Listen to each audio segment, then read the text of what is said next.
Hello नमस्कार दोस्तों, स्वागत है एक बार फिर से आप सभी का आपके अपने YouTube channel GS hub by DS sir में। दोस्तों आज हम देखने वाले हैं एक बार फिर से, जैसा कि आप देख रहे होंगे, दिल्ली पुलिस कांस्टेबल एग्जाम 2023। साथियों आज है 14 नवंबर और 14 नवंबर को दिल्ली पुलिस कांस्टेबल का 3 शिफ्ट में एग्जाम हुआ है और तीनों शिफ्टों से जो भी जीएसजीके के प्रश्न पूछे गए हैं उन सभी प्रश्नों का आज हम विश्लेषण करेंगे। तो दोस्तों शानदार सी क्लास रहने वाली है, तो आप एक बार से जल्दी से सेशन को दोस्तों में शेयर कर दीजिए। और यदि आपने अभी तक अपने चैनल को सब्सक्राइब नहीं किया है तो आप अपने चैनल को सब्सक्राइब कर लीजिए, लाइक करके सब्सक्राइब भी कर लीजिए। चलिए शुरुआत करते हैं साथियों आज के पहले प्रश्न की। आज के पहले प्रश्न की ओर चलते हैं। दोस्तों जैसा कि आप यहां पर देख रहे हैं, दिल्ली पुलिस का एग्जाम शुरू हो चुका है और आज 14 नवंबर में जो भी तीनों शिफ्ट में जनरल अवेयरनेस के क्वेश्चन पूछे गए हैं आपको बता दिया जाएगी। प्रत्येक शिफ्ट में जनरल अवेयरनेस से 50 प्रश्न पूछे जाते हैं, तो उनमें से जो भी प्रश्न हमें लगभग 100 के आसपास प्रश्न मिले हैं उन सभी प्रश्नों का आज हम विश्लेषण करेंगे। और कुछ इस तरह से प्रश्न रहेंगे, जैसे कि यहां पर आप प्रश्न को देख रहे हैं, महिला आरक्षण बिल विधेयक का क्रम कौन सा है। इसके अतिरिक्त देखेंगे आप यहां पर फास्टिंग फीस्टिंग पुस्तक के लेखक कौन है, एक ये भी प्रश्न पूछा गया था। इसके अतिरिक्त टोक्यो ओलंपिक में भारत के लिए प्रथम पदक किसने जीता था, ऐसा क्वेश्चन भी देखने को मिला। एक क्वेश्चन मिला था भजन सोपारी किस घराने से संबंधित है, इसके बारे में चर्चा करेंगे। और एक प्रश्न आया था मोस्ट इंपोर्टेंट प्रश्न कि नाइटहुड की उपाधि त्यागने का कारण क्या था। दोस्तों जब जो रविन्द्रनाथ टैगोर जी थे उनके द्वारा नाइटहुड की उपाधि त्यागी गई थी, तो उसका मुख्य कारण क्या था, ऐसा पूछा गया था। चलिए बात करते हैं, सारे प्रश्नों का डिटेल से अध्ययन करते हैं। आज के पहले प्रश्न की शुरुआत करते हैं, तो एक बार से सेशन को दोस्तों में शेयर कर दीजिए। पहला प्रश्न दोस्तों, भूदान आंदोलन किस वर्ष हुआ था, तो इसका राइट आंसर हो जाएगा 1951। क्या हो जाएगा साथियों, आचार्य विनोबा भावे के द्वारा वर्ष 1951 में आंध्र प्रदेश के पोचमपल्ली नामक ग्राम से भूदान आंदोलन की शुरुआत की गई थी।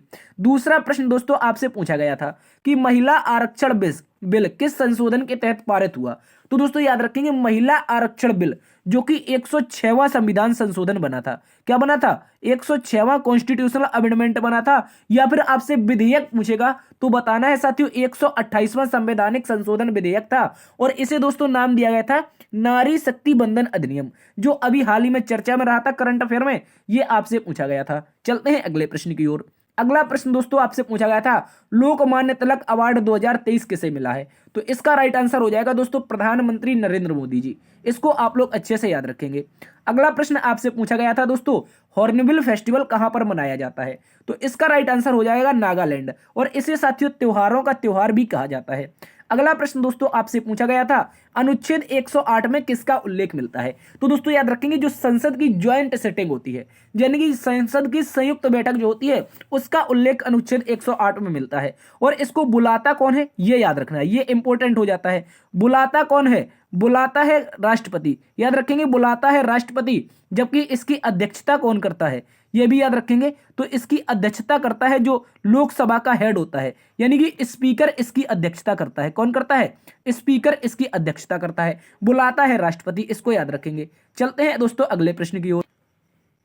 एक प्रश्न दोस्तों आपसे पूछा गया था 1939 में फॉरवर्ड ब्लॉक की स्थापना किसके द्वारा की गई थी, तो इसका राइट आंसर हो जाएगा प्यारे दोस्तों सुभाष चंद्र बोस। इसको आप लोग अच्छे से याद रखेंगे।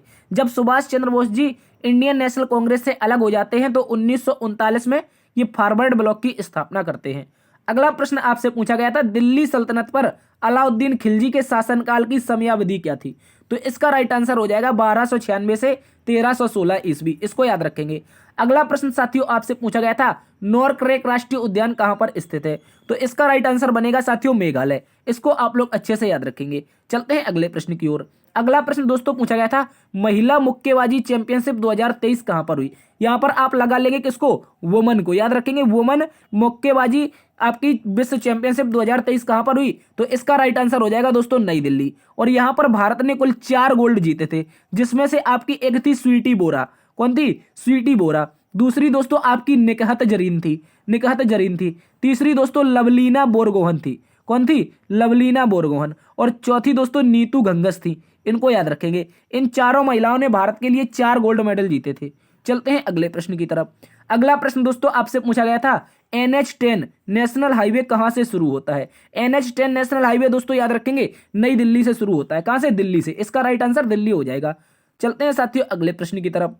अगला प्रश्न आपसे पूछा गया था प्लेइंग टू विन पुस्तक की किस खिलाड़ी की है। ऐसा प्रश्न आया था कि प्लेइंग टू विन पुस्तक किस खिलाड़ी की है, तो इसका राइट आंसर हो जाएगा साइना नेहवाल। और ये दोस्तों किससे संबंधित है, याद रखेंगे बैडमिंटन से। किससे दोस्तों, बैडमिंटन से। और याद रखेंगे लंदन ओलंपिक 2012 में इन्होंने बैडमिंटन में पहला ब्रॉन्ज मेडल जीता था महिला के क्षेत्र में। चलते हैं अगले प्रश्न की तरफ। अगला प्रश्न दोस्तों पूछा गया था पंडित किशन महाराज किस वाद्य यंत्र से संबंधित है, तो इसका राइट आंसर प्यारे दोस्तों हो जाएगा तबला। क्या हो जाएगा, तबला इसका राइट आंसर हो जाएगा। अगला प्रश्न दोस्तों पूछा गया था खेलो इंडिया यूथ गेम्स चौथा संस्करण कहां पर हुआ, तो इसका राइट आंसर बनेगा दोस्तों पंचकुला हरियाणा। चौथा संस्करण पंचकुला हरियाणा में हुआ था, जबकि पांचवा संस्करण, यह भी याद रखेंगे, पांचवा संस्करण मध्य प्रदेश के 8 शहरों में हुआ था, इसको भी याद रखेंगे। चलते हैं साथियों अगले प्रश्न की तरफ। अगला प्रश्न दोस्तों आपसे पूछा गया था रोलेक्ट एक्ट किस वर्ष आया था, तो इसका राइट आंसर बनेगा 1919। और महात्मा गांधी जी ने इसे कहा था बिना अपील, बिना दलील और बिना वकील का कानून, यानी कि काला कानून कहा था, इसको याद रखेंगे। चलते हैं अगले प्रश्न की तरफ। अगला प्रश्न दोस्तों आपसे पूछा गया था नाइटहुड की उपाधि त्यागने का मुख्य कारण क्या था, तो दोस्तों इसका राइट आंसर हो जाएगा आपका रोलेक्ट एक्ट। याद रखेंगे जब रोलेक्ट एक्ट आया था तो इसमें क्या होता था दोस्तों, जो भी व्यक्ति क्रांतिकारी थे उनको शक के आधार पर गिरफ्तार कर लिया जाता था। तो इस स्थिति में जो 1915 में रविंद्रनाथ टैगोर को नाइटहुड की उपाधि मिली थी, कब मिली थी, 1915 में। ये इंपॉर्टेंट है, याद रखेंगे दोस्तों। 1915 में जब इन्हें नाइटहुड की उपाधि मिलती है तो बाद में ये 1919 में इसको त्याग देते हैं, क्योंकि रोलेक्ट एक्ट के कारण यहां पर व्यक्तियों के कानूनों के जो अधिकार थे उसका हनन हो रहा था, इस कारण इन्होंने ये उपाधि त्याग दी थी।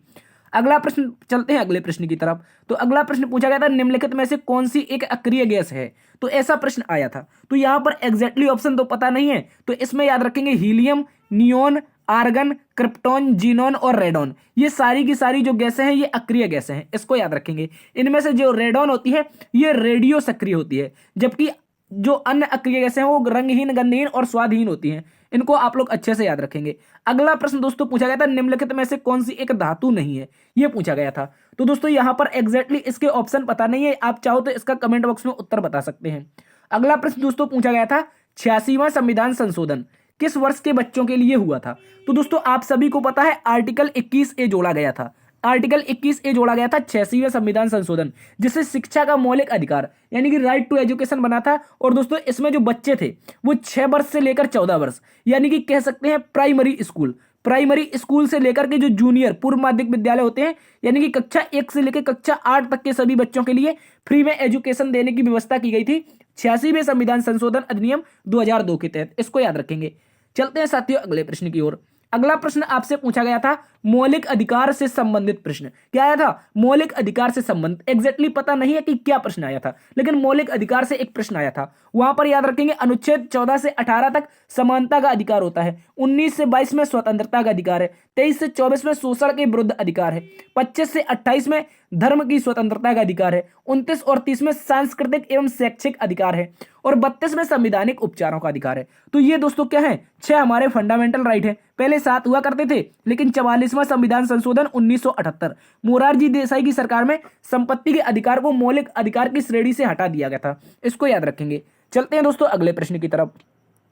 अगला प्रश्न आपसे पूछा गया था 42वें संविधान संशोधन से प्रस्तावना में कौन से शब्द जोड़े गए, तो समाजवादी, पंथनिरपेक्ष और अखंडता ये शब्द क्या है, ये दोस्तों जोड़े गए थे कहां पर, याद रखेंगे 42वें संविधान संशोधन एकमात्र संविधान संशोधन था जिसके तहत प्रस्तावना में संविधान संशोधन होता है, इसको याद रखेंगे। चलते हैं अगले प्रश्न की तरफ। अगला प्रश्न दोस्तों पूछा गया था पंचवर्षीय योजनाएं किस देश से ली गई हैं। देखिए जब पंचवर्षीय योजनाएं ली गई थी तो ये दोस्तों उस समय ये स्थान हुआ करता था यूएसएसआर। क्या हुआ करता था, यूएसएसआर। लेकिन आप सभी को पता है 1991 मिखाइल गोर्बाचोव जब राष्ट्रपति थे यूएसएसआर के, तो ये 15 देशों में टूट गया और इसका सबसे बड़ा देश निकला था कौन सा, रूस। और इसका राइट आंसर भी आपका बने था दोस्तों रूस, इसको आप लोग अच्छे से याद रखेंगे। ठीक है दोस्तों, इसको आप लोग अच्छे से याद रखेंगे। चलते हैं अगले प्रश्न की तरफ। एक प्रश्न आपसे पूछा गया था साथियों मगध का प्रथम शासक कौन था। देखिए मगध में आपकी स्थापना हुई थी 544 या फिर 540 कह सकते हैं, 540 ईसा पूर्व में मगध की स्थापना होती है। तो इस समय जो शासन था वो हर्यक वंश का था, हर्यक वंश का, और हर्यक वंश का प्रथम राजा था बिंबिसार, इसको याद रखेंगे। तो बिंबिसार इसका राइट आंसर हो जाएगा, मगध का प्रथम शासक था, इसको याद रखेंगे। चलते हैं अगले प्रश्न की तरफ। अगला प्रश्न दोस्तों पूछा गया ताज महोत्सव किस राज्य में मनाया जाता है, तो इसका राइट आंसर बनेगा उत्तर प्रदेश। क्या बनेगा साथियों, उत्तर प्रदेश। ताज महोत्सव उत्तर प्रदेश के आगरा में मनाया जाता है। अगला प्रश्न दोस्तों, विधानमंडल में संयुक्त अधिवेशन कौन बुलाता है, ऐसा प्रश्न आया था। तो इसका राइट आंसर हो जाएगा राज्यपाल। क्या हो जाएगा, राज्यपाल। जो विधानमंडल होता है यानी कि जो जैसे कोई राज्य होता है, कोई राज्य जैसे उत्तर प्रदेश को मान लीजिए, तो उसमें दो विधानमंडल है, सॉरी विधानमंडल के दो सदन है, जिसमें आपका एक विधान परिषद है जबकि दूसरा विधानसभा है। तो इन दोनों की जब ज्वाइंट सिटिंग बुलाई जाती है, ज्वाइंट मीटिंग, तो कौन बुलाता है, ऐसा प्रश्न पूछा गया था। जैसा कि केंद्र के लेवल में संसद की संयुक्त बैठक अनुच्छेद 108 में होती है, और यहां पर कौन बुलाता है, राष्ट्रपति बुलाता है। तो केंद्र का राष्ट्रपति कर्ता धर्ता होता है, जबकि राज्य का कौन होता है, राज्यपाल होता है। तो इस कारण इसका राइट आंसर राज्यपाल बनेगा, इसको याद रखेंगे। चलते हैं अगले प्रश्न की तरफ। अगला प्रश्न दोस्तों पूछा गया था, विशाल स्नानागार हड़प्पा सभ्यता में किस स्थान पर मिला। तो इसका राइट आंसर हो जाएगा मोहनजोदड़ो। लेकिन एक स्टूडेंट के द्वारा बताया गया है दोस्तों कि वहां पर आपके लिए जो क्वेश्चन पूछे थे वो ऐसे आया था कि निम्नलिखित में से विशाल स्नानागार क्या है, यानी कि एक गड्ढा है, एक उथला हुआ स्थान है, एक उच्च मंदिर है, ऐसा कुछ पूछा गया था। तो याद रखेंगे ये क्या था, एक गर्त था, यानी कि जो स्नानागार कैसे होते हैं, आपके गड्ढे टाइप के होते हैं। तो इस तरह से आप वहां पर उत्तर बता सकते हैं। चलते हैं अगले प्रश्न की तरफ। अगला प्रश्न दोस्तों पूछा गया था, संगीत नाटक अकादमी अवार्ड 2021 किसे दिया गया। इसका राइट आंसर बनेगा पद्मा सुब्रमण्यम, इसको याद रखेंगे। चलते हैं अगले प्रश्न की तरफ। अगला प्रश्न, अनुच्छेद 18 क्लॉज 4 में किसका उल्लेख है। इसका राइट आंसर बनेगा दोस्तों उपाधियों का अंत। अनुच्छेद 18 किससे संबंधित है, उपाधियों के अंत से। अगला प्रश्न, सिद्धि धमाल नृत्य किस राज्य से संबंधित है। तो इसका राइट आंसर बनेगा दोस्तों गुजरात, इसको आप लोग अच्छे से याद रखेंगे। अगला प्रश्न दोस्तों आपसे पूछा गया था, 2021 ओलंपिक में भारत के लिए प्रथम पदक किसने जीता। देखिए जो 2021 में जो ओलंपिक हुए थे वो टोक्यो में हुए थे, और यहां पर प्रथम पदक आपके मीराबाई चानू ने जीता था, इसको याद रखेंगे, जो कि सिल्वर मेडल था। चलते हैं अगले प्रश्न की तरफ। अगला प्रश्न दोस्तों आपसे पूछा गया था, रेहला पुस्तक किस भाषा में लिखी गई है। तो रेहला की भाषा की बात करें तो इब्न बतूता के द्वारा लिखी गई पुस्तक है, और इसकी भाषा हो जाएगी अरबी। और इब्न बतूता कौन से देश का था, चाहो तो आप कमेंट बॉक्स में बता सकते हैं। तो इसका राइट आंसर बनेगा मोरक्को। क्या बनेगा दोस्तों, मोरक्को बनेगा, इसको आप लोग अच्छे से याद रखेंगे। मोरक्को से आपका मोहम्मद बिन तुगलक के शासनकाल में आया था इब्न बतूता। चलते हैं अगले प्रश्न की तरफ। अगला प्रश्न दोस्तों राष्ट्रीय आय से संबंधित प्रश्न था, लेकिन इसके एग्जैक्टली ऑप्शन पता नहीं चले हैं। तो आप चाहो तो इसका कमेंट बॉक्स में उत्तर बता सकते हैं कि राष्ट्रीय आय, नेशनल इनकम से क्या क्वेश्चन आया था। अगला प्रश्न दोस्तों पूछा गया था कि काम करने का अधिकार, काम करने का अधिकार राज्य के नीति निर्देशक तत्व में कौन से अनुच्छेद में स्थित है। यानी कि DPSP, directive principle state policy में कौन सा अनुच्छेद है जहां पर आपको राइट टू वर्क का अधिकार मिलता है। तो याद रखेंगे राइट टू वर्क आर्टिकल 41, याद रखेंगे राइट टू वर्क आर्टिकल 41 में दिया गया है। यहां पर लिखा है, यह राज्य को बेरोजगारी, बुढ़ापे और बीमारी और अक्षमता जैसे कुछ मामलों में काम, शिक्षा और सार्वजनिक सहायता का अधिकार देता है। देखिए ये क्या लिखा है, काम का अधिकार। ठीक है, काम का अधिकार कहां पर हो जाएगा, आर्टिकल 41, इसका राइट आंसर है। अगला प्रश्न दोस्तों आपसे पूछा गया था, प्रधानमंत्री गरीब कल्याण योजना के तहत कितनी राशि दी जाती थी। तो इसका राइट आंसर हो जाएगा दोस्तों, क्या हो जाएगा, 500 रुपए। और दोस्तों याद रखेंगे ऐसा क्वेश्चन एक और पूछा गया था कि प्रधानमंत्री गरीब कल्याण योजना की शुरुआत कब हुई। तो इसका राइट आंसर बनेगा 2016। क्या बनेगा, 2016। आगे ऐसा क्वेश्चन मिलेगा। चलते हैं अगले प्रश्न की तरफ। अगला प्रश्न दोस्तों पूछा गया था, वैश्वीकरण के समय भारत के प्रधानमंत्री कौन थे। तो दोस्तों जब भारत में वैश्वीकरण हुआ था, यानी कि भारत को जो वो कंपनियों का जो शासन, सॉरी जो 1991 का समय था, जब भारत एक वित्तीय संकट का समय झेल रहा था, तो इस समय वैश्वीकरण की नीति अपनाई गई थी। तो इस समय भारत के प्रधानमंत्री कौन थे 1991 में, पीवी नरसिम्हा राव जी थी। और वित्त मंत्री कौन थे, तो ऐसा क्वेश्चन भी पूछ सकता है। तो वित्त मंत्री इस समय थे डॉक्टर मनमोहन सिंह, इसको आप लोग अच्छे से याद रखेंगे। चलते हैं अगले प्रश्न की तरफ। अगला प्रश्न दोस्तों पूछा गया था, सर्वाधिक साक्षरता के मामले में कौन सा राज्य प्रथम स्थान पर है। तो ऐसे दो ऑप्शन दिए गए थे, या तो आपको दोस्तों केरल या लक्षद्वीप दिया गया होगा, क्योंकि केरल आपका राज्यों में, जबकि यूटी में कौन है, लक्षद्वीप है। तो 2011 की सेंसस से ये आपका राइट उत्तर बनेगा। चलते हैं अगले प्रश्न की तरफ। अगला प्रश्न दोस्तों आपसे पूछा गया था, निम्नलिखित में से कौन सा मंदिर कर्नाटक में स्थित नहीं है। तो इसके भी एग्जैक्टली उत्तर पता नहीं चले हैं। देखिए चर्चा में अभी जो दोस्तों 42वां विश्व धरोहर बना है, क्या बना है, 42वां जो आपका विश्व धरोहर बना है, ये होयसाल टेम्पल बने हैं। तो हो सकता है ऐसा ही कुछ क्वेश्चन पूछा गया हो, तो आप लोग इसका उत्तर कमेंट बॉक्स में बता सकते हैं, इसको आप लोग अच्छे से याद रखेंगे। चलते हैं दोस्तों अगले प्रश्न की तरफ। अगला प्रश्न आपसे पूछा गया था, अधिकतम पंचवर्षीय योजनाओं का उद्देश्य क्या था। जो मैक्सिमम आपकी पंचवर्षीय योजनाएं चलती थी, जैसे आपकी कृषि से संबंधित, औद्योगिकीकरण से संबंधित थी, और कृषि और औद्योगिकीकरण दोनों से संबंधित थी। तो ये जो योजनाएं थी, इनका मुख्य उद्देश्य क्या था, सभी पंचवर्षीय योजनाओं का, ऐसा क्वेश्चन पूछा गया था। तो दोस्तों देखिए पंचवर्षीय योजना क्यों चलाई गई थी, क्योंकि 1991 जब हम शुरू में नए आजाद हुए थे, तो हमें ऐसा कोई अनुभव नहीं था किस तरह से देश का विकास करना है, क्या करना है। तो इस स्थान पर याद रखेंगे, देश का बुनियादी ढांचा मजबूत करने के लिए, देश का बुनियादी ढांचा मजबूत करने के लिए दोस्तों पंचवर्षीय योजनाओं का चलन किया गया था और कहां से ली गई थी? यूएसएसआर से। अभी हमने बात की थी इसके बारे में। चलते हैं अगले प्रश्न की तरफ। अगला प्रश्न दोस्तों अनुच्छेद 44 से पूछा गया था, जिसमें आपका यूनिफॉर्म सिविल कोड मिलता है, यानी कि समान नागरिक संहिता मिलता है। इसको आप लोग अच्छे से याद रखेंगे। चलते हैं अगले प्रश्न की तरफ। अगला प्रश्न दोस्तों आर्टिकल 39A से पूछा गया था। तो दोस्तों समान सिविल सहायता और माफी चाहेंगे, यहां पर आपकी निःशुल्क विधिक कानूनी सहायता है। क्या है? निःशुल्क विधिक सहायता। आर्टिकल 39A, जिसे दोस्तों याद रखेंगे ये निःशुल्क विधिक सहायता से संबंधित है, जो आपका 42वां कॉन्स्टिट्यूशनल अमेंडमेंट के तहत जोड़ा गया था। तो क्या हो जाएगा? आर्टिकल 39A निःशुल्क विधिक सहायता, इसको आप लोग अच्छे से याद रखेंगे। चलते हैं अगले प्रश्न की तरफ। अगला प्रश्न दोस्तों पूछा गया था कजरी लोक नृत्य किस राज्य से संबंधित है? तो कजरी कहाँ का हो जाएगा? उत्तर प्रदेश। हालांकि ये आपका बिहार में भी होता है। कहां पर होता है? बिहार में भी होता है, लेकिन बिहार ऑप्शन में नहीं था। तो बिहार उत्तर प्रदेश आपस में सीमा साझा करते हैं, तो इस हिसाब से उत्तर प्रदेश इसका राइट उत्तर हो जाएगा। चलते हैं अगले प्रश्न की तरफ। अगला प्रश्न दोस्तों पूछा गया था भारतीय ओलंपिक संघ के प्रथम अध्यक्ष कौन थे? तो इसका राइट आंसर हो जाएगा जोराबजी दादा टाटा। कौन थे? जोराबजी दादाभाई टाटा, यानी कि JRD टाटा भारतीय ओलंपिक संघ के प्रथम अध्यक्ष थे। और दोस्तों ओलंपिक संघ की स्थापना 1927-28 में की गई थी। इसको आप लोग अच्छे से याद रखेंगे। चलते हैं अगले प्रश्न की तरफ। अगला प्रश्न दोस्तों प्रधानमंत्री आवास योजना की शुरुआत कब हुई? ऐसा प्रश्न आया था। तो 25 जून 2015। प्रधानमंत्री आवास योजना 25 जून 2015 को शुरू हुई थी। इसको आप लोग अच्छे से याद रखेंगे। चलते हैं अगले प्रश्न की तरफ।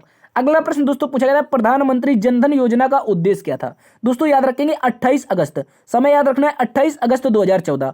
ये जो विश्व की वित्तीय समावेशन की सबसे बड़ी योजना थी, इसकी शुरुआत होती है। लेकिन इसका मुख्य उद्देश्य क्या था? तो दोस्तों याद रखेंगे प्रधानमंत्री जनधन योजना यानी कि PMJDY वित्तीय समावेशन के लिए एक राष्ट्रीय मिशन था, जिसका उद्देश्य जो था बैंकिंग, बचत, जमा खाता, प्रेषण, ऋण, बीमा और पेंशन इत्यादि, यानी कि पूरे भारत के पूरे बच्चे का क्या करना था? खाता खोलना था बैंक में, और उसको बैंकिंग के माध्यम से जोड़ना ही इसका प्रमुख उद्देश्य था। तो इसको भी आप लोग अच्छे से याद रखेंगे। और 2015 के आसपास इसके तहत भी मेरा खाता खोला गया था। इसको आप लोग अच्छे से याद रख सकते हैं। चलते हैं अगले प्रश्न की तरफ। अगला प्रश्न दोस्तों मयूर नृत्य किसे कहा जाता है? ऐसा प्रश्न पूछा गया था। तो मयूर नृत्य जो होता है वो राई नृत्य कहलाता है। और राई नृत्य कहां पर होता है? तो याद रखेंगे ये यूपी में होता है। इसको आप लोग अच्छे से याद रखेंगे। चलते हैं अगले प्रश्न की तरफ। अगला प्रश्न दोस्तों गंगा की सबसे बड़ी सहायक नदी, ऐसा प्रश्न आया था और ऑप्शन में यमुना भी दिया गया था। तो इसका राइट आंसर यमुना हो जाएगा। चलते हैं अगले प्रश्न की तरफ। अगला प्रश्न दोस्तों पूछा गया था भारतीय रिजर्व बैंक की स्थापना कब हुई? तो 1 अप्रैल 1935 RBI की स्थापना होती है। और दोस्तों इसके अतिरिक्त इसका जो एक्ट था वो 1934 का एक्ट था, हिल्टन यंग एक्ट। कौन था? याद रखेंगे दोस्तों Hilton young act. Hilton young act था ये, ठीक है। याद रखेंगे कौन सा एक्ट था? Hilton young act. इसको आप लोग अच्छे से याद रखेंगे। 1934 में आया था, 1935 में इसी के तहत स्थापना होती है। किसकी? RBI की। अगला प्रश्न दोस्तों पूछा गया था पानीपत का प्रथम युद्ध किस वर्ष हुआ था? तो इसका राइट आंसर 1526 बाबर और इब्राहिम लोदी के बीच हुआ था। और इसमें बाबर जीता था, जिसके तहत मुगल वंश की स्थापना भारत में हो गई थी और दिल्ली सल्तनत समाप्त हो गई थी। चलते हैं अगले प्रश्न की तरफ। अगला प्रश्न दोस्तों पूछा गया था पूना समझौता किस वर्ष हुआ? तो पूना समझौता 24 सितंबर 1932 दोस्तों यरबदा जेल, कहां पर? यरबदा जेल पुणे में हुआ था। और दोस्तों इसमें कौन था?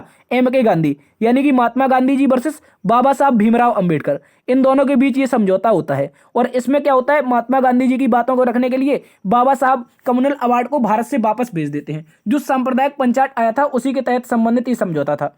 चलते हैं अगले प्रश्न की तरफ। अगला प्रश्न दोस्तों एशियन गेम्स की मेजबानी भारत ने कब की? तो भारत के द्वारा 1951 और 1982 दो बार एशियन गेम्स की मेजबानी की गई। अब ऑप्शन क्या था तो ये आप लोग बताएंगे, ठीक है। चलते हैं अगले प्रश्न की तरफ। अगला प्रश्न दोस्तों पूछा गया था फीफा वर्ल्ड कप कितने साल के अंतर्गत होता है? तो इसका राइट आंसर हो जाएगा 4 साल, ठीक है। कोई फीफा वर्ल्ड कप हो गया या क्रिकेट वर्ल्ड कप हो गया, ठीक है। ये जो भी बड़े बड़े इवेंट होते हैं, क्रिकेट वर्ल्ड कप या फिर फीफा वर्ल्ड कप, इसके अतिरिक्त और भी जैसे ओलंपिक है, तो ये कितने सालों के अंतर्गत होते हैं? 4 साल के अंतर्गत। इसको आप लोग अच्छे से याद रखेंगे। लेकिन विशेष परिस्थिति को हटा देना, जैसे क्योंकि कोरोना हुआ था, कोरोना आया था और 2020 में आपका ओलंपिक नहीं हो पाया था, तो ये 2021 में हुआ था, ठीक है। लेकिन अगला ओलंपिक कब होगा? तो निश्चित समय 2024 में ही होना है, पेरिस में। इसको याद रखेंगे। अगला प्रश्न दोस्तों आपसे पूछा गया था हड़प्पा सभ्यता का स्थल धौलावीरा कितने भागों में विभाजित था? ऐसा प्रश्न आया था। जो धौलावीरा स्थल है दोस्तों ये कितने भागों में विभाजित था? ऐसा प्रश्न आया था। तो इसका राइट आंसर बनेगा दोस्तों 3 भागों में, ठीक है। एकमात्र स्थल था जो 3 भागों में विभाजित था। इसको याद रखेंगे। चलते हैं अगले प्रश्न की तरफ। अगला प्रश्न ऐसा पूछा गया था कि हाईकोर्ट के मुख्य न्यायाधीश की अनुपस्थिति में राज्यपाल को शपथ कौन दिलाएगा? ठीक है, ऐसा क्वेश्चन पूछा गया। देखिए बेसिकली जो राज्यपाल होता है इसको शपथ कौन दिलाता है? तो हाईकोर्ट का, जिस राज्य का राज्यपाल होगा उसका जो हाईकोर्ट होगा उसका जो मुख्य न्यायाधीश होगा वो दोस्तों इसको शपथ दिलाएगा। लेकिन जब मुख्य न्यायाधीश नहीं होगा तो कौन शपथ दिलाएगा? तो याद रखेंगे उस हाईकोर्ट का जो वरिष्ठतम न्यायाधीश होगा, यानी कि मुख्य न्यायाधीश के बाद जो भी वरिष्ठतम न्यायाधीश आएगा वो आपके किसको? राज्यपाल को शपथ दिलाएगा। इसको आप लोग अच्छे से याद रखेंगे। ठीक है दोस्तों, मोस्ट इंपोर्टेंट क्वेश्चन है जो आपके एग्जाम में पूछा गया था। चलते हैं दोस्तों अगले प्रश्न की तरफ। अगला प्रश्न आपसे पूछा गया था साथियों, सतनामी आंदोलन किस वर्ष शुरू हुआ? क्या सतनामी आंदोलन? गुरु घासीदास के द्वारा 1820 में सतनामी आंदोलन की शुरुआत की गई थी। इसको याद रखेंगे। अगला प्रश्न दोस्तों आपसे पूछा गया था, सबसे बड़ा पौधा कौन सा है? क्या पूछा गया था? सबसे बड़ा पौधा कौन सा है? तो दोस्तों याद रखेंगे पोसिडोनिया ऑस्ट्रेलिस प्लांट है जो कि 180 किलोमीटर एरिया में फैला हुआ है। याद रखेंगे ये एक ऐसा पौधा है जो आपका 180 किलोमीटर एरिया में फैला हुआ है और ये समुद्र के अंतर्गत है। ठीक है, ये आपसे अगर पूछा गया होगा तो दोस्तों इसका राइट आंसर हो जाएगा पोसिडोनिया ऑस्ट्रेलिस प्लांट। इसको आप लोग अच्छे से याद रखेंगे। ठीक है, इसको याद रखेंगे। यदि ऑप्शन में ये नहीं था तो आप लोग बता सकते हैं सिकोया वृक्ष के बारे में बताया गया था या किसी और के बारे में। ठीक है, चलते हैं अगले प्रश्न की तरफ। अगला प्रश्न दोस्तों आपसे पूछा गया था, ओजोन का आणविक द्रव्यमान कितना होता है? दोस्तों याद रखेंगे ये हो जाएगा 48 ग्राम प्रति मोल। क्या हो जाएगा? 48 ग्राम प्रति मोल। इसको आप लोग अच्छे से याद रखेंगे। चलते हैं अगले प्रश्न की तरफ। अगला प्रश्न दोस्तों पूछा गया था, 2011 की जनगणना के अनुसार सर्वाधिक जनसंख्या कौन से दो राज्यों की है? तो दोस्तों बेसिकली जो आपके सर्वाधिक दो जनसंख्या वाले राज्य हैं तो उनमें उत्तर प्रदेश महाराष्ट्र है, लेकिन उत्तर प्रदेश महाराष्ट्र का कोई क्रम ही नहीं दिया गया था। तो वहां पर आपका एक ऑप्शन मिला था पश्चिम बंगाल और महाराष्ट्र, तो इसका यही उत्तर हो जाएगा। देखिए उत्तर प्रदेश पहले स्थान पर है, दूसरे पर कौन है? आपका महाराष्ट्र है, तीसरे पर कौन है दोस्तों? बिहार है। ठीक है, बिहार है। तो इसके बाद चौथा आपका वेस्ट बंगाल है। ठीक है, यहां पर लेकिन आपका उत्तर प्रदेश और बिहार कोई ऑप्शन नहीं था, तो महाराष्ट्र और बंगाल इसका राइट उत्तर हो जाएगा। चलते हैं अगले प्रश्न की तरफ। अगला प्रश्न दोस्तों, स्वराज मेरा जन्मसिद्ध अधिकार है, यह नारा किसका था? तो बीजी तिलक। कौन का था? किसका था? बाल गंगाधर तिलक का। इसको आप लोग अच्छे से याद रखेंगे।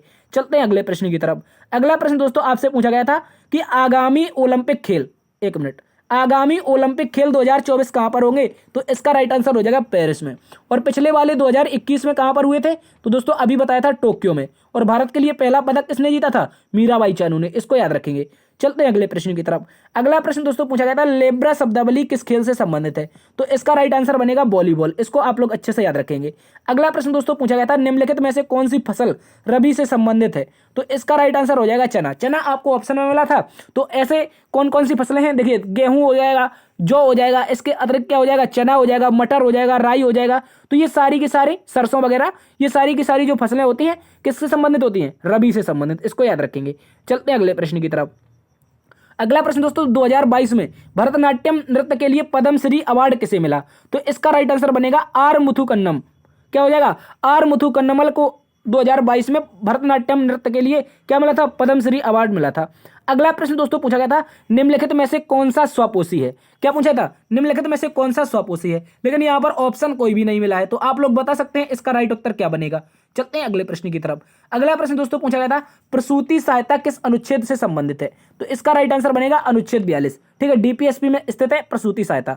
अगला प्रश्न दोस्तों आपसे पूछा गया था, चंद्रगुप्त मौर्य ने किसे मारकर मौर्य वंश की स्थापना की? तो इसका राइट उत्तर बनेगा नंद वंश के अंतिम शासक धनानंद को मारकर चंद्रगुप्त मौर्य ने किसकी स्थापना की थी? दोस्तों मौर्य वंश की स्थापना की थी। चलते हैं अगले प्रश्न की तरफ। अगला प्रश्न दोस्तों पूछा गया था, फास्टिंग और फीस्टिंग पुस्तक के लेखक कौन है? तो अनीता देसाई। इसको आप लोग अच्छे से याद रखेंगे। चलते हैं अगले प्रश्न की तरफ। एक प्रश्न दोस्तों आया था, मुगल वंश से संबंधित कोई मस्जिद के बारे में पूछा गया था, तो ये भी आपका एग्जैक्टली ऑप्शन नहीं मिल पाया है। ठीक है, मुगल वंश में कौन सी मस्जिद वगैरह, जामा मस्जिद वगैरह बनी है आगरा और दिल्ली में। इसके अतिरिक्त कई और मस्जिदें बनी है, लेकिन इसका कोई एग्जैक्टली उत्तर या ऑप्शन नहीं मिल पाया है। तो आप लोग बता सकते हैं कि क्या पूछा गया था ऐसा क्वेश्चन। चलते हैं अगले प्रश्न की तरफ। अगला प्रश्न दोस्तों याद रखेंगे, राष्ट्रपति और मंत्री परिषद के बीच की कड़ी कौन होता है? ऐसा प्रश्न आया था। तो इसका राइट आंसर बनेगा दोस्तों प्रधानमंत्री। कौन बनेगा? प्रधानमंत्री जो होता है राष्ट्रपति और मंत्री परिषद के बीच की कड़ी होता है। इसको आप लोग अच्छे से याद रखेंगे। चलते हैं अगले प्रश्न की तरफ। अगला प्रश्न दोस्तों पूछा गया था, राज्यसभा भंग हो सकती है, ऐसा कथन आया था। तो दोस्तों याद रखेंगे, राज्यसभा कभी भी भंग नहीं होती है, और राज्यसभा के जो सदस्य होते हैं उनका कार्यकाल, याद रखेंगे राज्यसभा के सदस्यों का कार्यकाल होता है, ना कि राज्यसभा का कार्यकाल। और कितने वर्ष का होता है साथियों? 6 वर्ष का। और प्रत्येक 2 वर्ष में 1/3 सदस्य क्या होते हैं? चुने जाते हैं। इसको याद रखेंगे। चलते हैं अगले प्रश्न की तरफ। अगला प्रश्न दोस्तों, मुखौटा नृत्य का संबंध किस राज्य से है? तो इसका राइट आंसर बनेगा अरुणाचल प्रदेश। इसको आप लोग अच्छे से याद रखेंगे। अगला प्रश्न दोस्तों पूछा गया था, एलोरा की गुफाओं में कुल संख्या कितनी है? एलोरा में गुफाओं की कुल संख्या कितनी है? तो इसका राइट आंसर बनेगा 34। कितनी गुफाएं दोस्तों? महाराष्ट्र में एलोरा में टोटल 34 गुफाएं हैं। अगला प्रश्न दोस्तों आपसे पूछा गया था, निम्नलिखित में से क्या ब्रिटेन के संविधान से लिया गया है? देखिए, ब्रिटेन के संविधान से बहुत सारी चीजें ली गई हैं, लेकिन ऑप्शन में आपको पार्लियामेंट दिया गया था, तो इसका राइट आंसर हो जाएगा संसद। ठीक है, इसके अतिरिक्त क्या लिया है? एकल नागरिकता। क्या लिया है? एकल नागरिकता ली है। इसके अतिरिक्त हमने क्या लिया है दोस्तों? यहां पर एलएस यानी कि संसद में द्विसदनात्मक व्यवस्था, यानी कि एलएस यानी कि लोकसभा और आरएस यानी कि राज्यसभा। ठीक है, याद रखेंगे, एलएस यानी कि लोकसभा और आरएस यानी कि राज्यसभा। ये कहां से लिए? द्विसदनात्मक प्रणाली कहां से? ब्रिटेन से। इसके अतिरिक्त डीएम का पद, ठीक है, इसके अतिरिक्त पीएम का पद, ये सारी की सारी कहां से लिए गए हैं? तो दोस्तों याद रखेंगे, ब्रिटेन के संविधान से। चलते हैं अगले प्रश्न की तरफ। अगला प्रश्न दोस्तों पूछा गया था, योजना आयोग की स्थापना कब हुई? तो 15 मार्च 1950 योजना आयोग की स्थापना होती है, और इसके द्वारा पंचवर्षीय योजनाओं का क्या किया गया था? संचालन किया गया था, जो कि 2017 तक अंतिम 12वीं पंचवर्षीय योजना चली थी। अगला प्रश्न दोस्तों, झाली नृत्य से संबंधित पूछा गया था। किससे? याद रखेंगे, झाली नृत्य। तो झाली नृत्य कहां पर हो जाएगा? झाली हिमाचल प्रदेश में हो जाएगा। इसके अतिरिक्त हिमाचल प्रदेश में झोरा नृत्य भी होता है, तो इसको भी आप लोग अच्छे से याद रखेंगे। चलते हैं अगले प्रश्न की तरफ। अगला प्रश्न दोस्तों पूछा गया था, भजन सोपारी। ठीक है, सोपारी नहीं होगा, याद रखेंगे भजन सोपारी। भजन सोपारी किस घराने से या किस वाद्य यंत्र से संबंधित है? ऐसा प्रश्न आया था। तो भजन सोपारी किस वाद्य यंत्र से हो जाएंगे? संतूर वादक थे, जबकि सूफियाना घराना से संबंधित थे। कौन से घराने से? सूफियाना घराने से। अगला प्रश्न दोस्तों पूछा गया था, आग्नेय चट्टान से संबंधित, यानी कि आग्नेय चट्टान किससे बनती है? ऐसा प्रश्न आया था। तो दोस्तों याद रखेंगे, जो मैग्मा होता है, जो धरती के अंदर से मैग्मा निकलता है, और वो जब लावा ठंडा हो जाता है, ठंडा होता है और जम जाता है, तो इस प्रक्रिया में क्या बनती है? आग्नेय चट्टानें बनती हैं। इसको आप लोग अच्छे से याद रखेंगे। अगला प्रश्न दोस्तों पूछा गया था, निम्नलिखित में से कौन सा माइक्रो फाइनेंस बैंक नहीं है? तो इसका राइट आंसर बनेगा industrial development bank of India, यानी कि आईडीबीआई। ये एक माइक्रो फाइनेंस बैंक नहीं है, इसको आप लोग अच्छे से याद रखेंगे। ठीक है, अगला प्रश्न दोस्तों ये पूछा गया था, प्रधानमंत्री गरीब कल्याण योजना की शुरुआत कब हुई? तो अभी हमने बताया था 2016 में इसकी शुरुआत होती है। ठीक है, इसको याद रखेंगे। तो आज की क्लास दोस्तों यहीं पर समाप्त होती है। दोस्तों ये क्वेश्चन जो हमें मिले थे स्टूडेंट के द्वारा, वो सारे के सारे आज हमने आपके सामने कवर किए। यदि आज की क्लास आपको पसंद आई है तो एक बार से सेशन को लाइक कर दीजिए दोस्तों, एक बार से सेशन को लाइक कर दीजिए, दोस्तों में सेशन को ज्यादा से ज्यादा शेयर कीजिए। और यदि अपने चैनल को अभी तक सब्सक्राइब नहीं किया है तो आपसे निवेदन है कि आप अपने चैनल को सब्सक्राइब जरूर कर लें। ठीक है, इससे क्या होगा, जब भी इस तरह का एनालिसिस आएगा तो आपके पास नोटिफिकेशन पहुंच जाएगा। ठीक है दोस्तों, मिलते हैं कल एक नई क्लास में नई ऊर्जा के साथ। तब तक के लिए अपना ख्याल रखना। जय हिंद, जय भारत।